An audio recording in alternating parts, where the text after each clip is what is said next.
Hello, can you hear me now? Yep. Great. Welcome to our little quiet home here. I'm Katherine Olmsted, and this is my stone right here by the stool in the light. Some of the relatives are right along here, so I'm not lonely. I arrived here in this cemetery in 1964. I was coming home from Florida, where I wintered. I went towards the sun, and I was getting ready to open my restaurant, the Normandy Inn, when I had some chest pain and ended up at Myers Community Hospital, and that's where I passed away. Now I understand that our little hospital is no more, and it doesn't service this area anymore. That really saddens me, because it was one of my missions to highly support that hospital. It was a great little community hospital. Let me share with you a little bit about my life. I was born in Iowa in 1888. I had one brother, his name was Harry, and we grew up, our whole childhood was basically in Iowa. As I grew older, I decided I wanted to be a nurse, and I applied to a program at Johns Hopkins in Baltimore, Maryland, and was accepted. And I graduated from that program in the spring of 1912. Most of my nursing career was spent doing home care or visiting nurse or public health, at that time they called it, in some form, either teaching that to students or actually out in the field seeing patients in their homes. We fought such diseases as typhus and TB back in my day. I also served in World War I with the Red Cross, ergo the Red Cross on my arm, and spent most of my career at that point with the Red Cross in some capacity. I was stationed in Romania. We also had a little run-in with the Soviets during the revolution and got stuck in Russia for a short time. We quickly got out of that area and headed back stateside. So we got out of there safely, but it was a little scary at times. I did serve for quite a while in the US, in the similar capacity in public health, but higher up on the chain in Red Cross.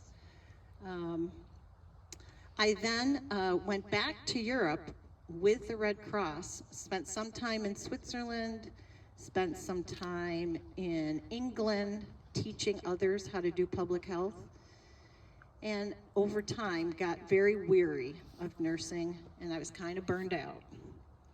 So I then headed to France, and my mother and she joined me. Her name was Emma, and she's the third stone down from me, Emma Lent Olmsted. So you'll see some other Lents along here as well. So my mom and I headed for France, Paris. What a lovely time. It was a nice break, and I found or refound a love for food and cooking. So I applied to a program at the University of Sorbonne in Paris and was accepted and finished the certification program there.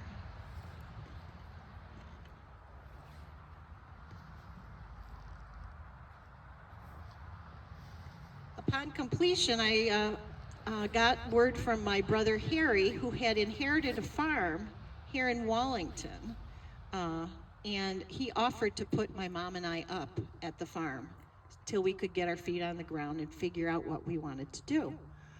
On the flight back, my mother and I talked exclusively about what we wanted to do with all this French cuisine and maybe open a country restaurant, and we were so excited about maybe seeing that come true.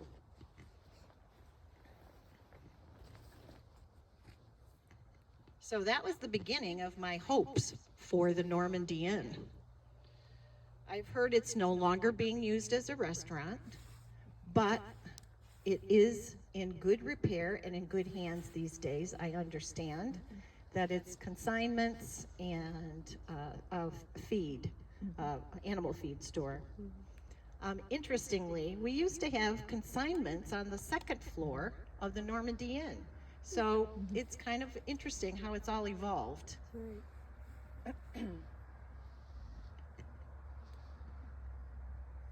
We became quite renowned for our French cuisine at the Normandy Inn. I don't know if any of you have any recall of back in the day, in its heyday. There were beautiful gardens that we kept pristinely. You could sit outside in the summer on the patio and have your meal there. And we were quite famous for a dish. Does anybody know what that dish might be? The appetizer. Yes, the coquille Saint-Jacques. Yeah. And that includes, does anybody know what's in it? Whitefish. It has scallops or shrimp, maybe both. A little bit of onion or scallions, lots of butter, yum yum. Sometimes cheese, sometimes breadcrumbs. And they would serve it in an actual like clam shell. So I know when the other person, not me. This is a side note. Side note. When I moved out here in 1983, the Normandy Inn was still a restaurant, and we went there and had the coquilles. They would bring it out. You didn't have to ask for it. It was just an automatic dish you got. Okay, back in row. Some well-known people also visited our restaurant. Jane Mansfield and Dwight Eisenhower. Woo woo, right? So that was truly a dream come true for my mother and I. The Normandy Inn has had a few owners since then, and I guess at times was in disrepair.